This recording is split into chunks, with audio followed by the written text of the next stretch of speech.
Have you ever wished that you were able to fly? I mean, of course you have, right? Why am I even asking that? But VR can do so many things, and now, thanks to Exer Gale, allowing you to fly is one of them. The mechanics of Exer Gale are simply fantastic, but mechanics don't make a game. So, can the concept of flying around virtual environments live up to the expectation? Stick around and you'll find out.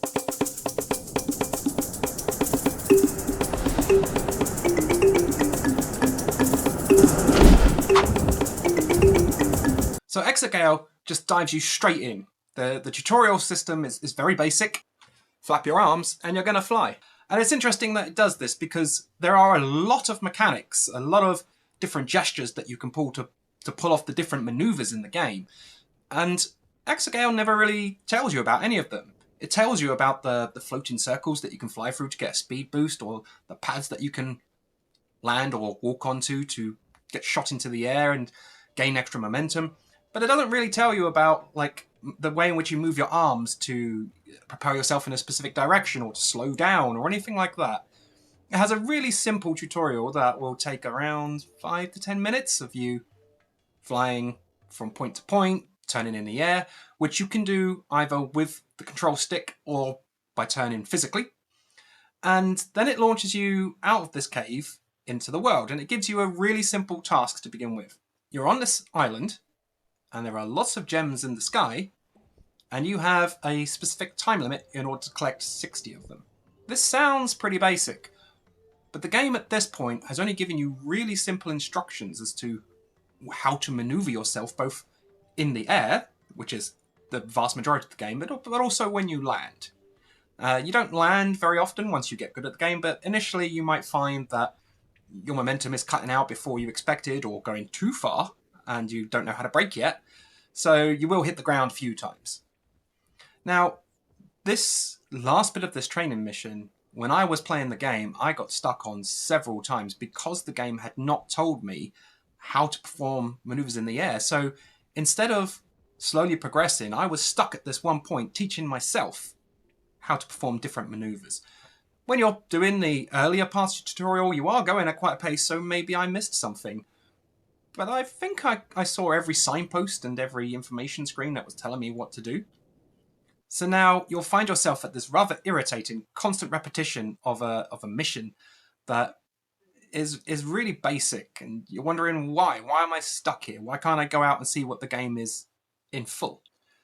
But in fact, there's not actually much else to the game. Once you've completed this initial tutorial, including the very annoying mission to collect 60 gems from the sky, you can go forward to the lobby. Now, the lobby in itself is actually the best part of the game. It's a small world that you can fly around however you choose. Looking around different sceneries, flying through caves, flying up high in the sky, hitting those rings to get speed boosts, hitting launch pads to fire yourself up. This is fun. This is a good, 10-15 minutes of just freedom. And it's great flying around this environment. I'm not quite sure why the developers haven't decided to put hidden collectibles and things around this area and give you a reason to keep coming back and exploring this area, because it is, sadly, the most fun part of the game. The actual races that you will encounter are simply time trial events where, again, you have to collect gems within a certain time limit, a specific amount of gems within a certain time limit, in order to complete the levels. It's pretty simple stuff. And these are significantly less fun than the freeform flying that you have. It's not a race like, you might be picturing like Mario Kart or something similar style racing, or Diddy Kong Racing had flying sections, but this isn't that. This is a race against time to collect gems. And there's a few different tracks, and it is expansive for what it is, but it's just not as fun as simply the flying mechanics are. It always feels like the developers have come up with some really, really great mechanics for flying. Once you get over that initial hurdle of learning the mechanics yourself, it is quite precise. And you do genuinely feel a thrill of flying, the sensation of flying around these locales. But it feels like the developers spent all their time fleshing out those mechanics and making them this good, and forgot that they actually had to build a game out of it. There's a multiplayer mode, which basically is just a single player, except now rather than racing against the clock, or also, in addition to racing against the clock rather, you're racing against somebody else, or multiple other people. And there's nothing more to it. All the way through the game, I was wondering when more was going to come at me, when there was going to be different gameplay modes or something else hidden within, and frankly, it's disappointing that there's nothing else. If there is something else that I have missed somehow that appears somewhere on a different lobby or something, then please do be sure to let me know in the comments below. So returning back to the best part of the game, those mechanics. So what you've got is it's all gesture based. You are going to build up a sweat here. You're obviously flapping your arms as if they're wings, take off, holding your arms out to glide, pushing your arms in specific directions to maneuver, and also pushing both arms out in front of you to put the brakes on. And it works really well once you get the hang of it. It is, as I said, very, very precise. So this is very fun. This is, in fact, great.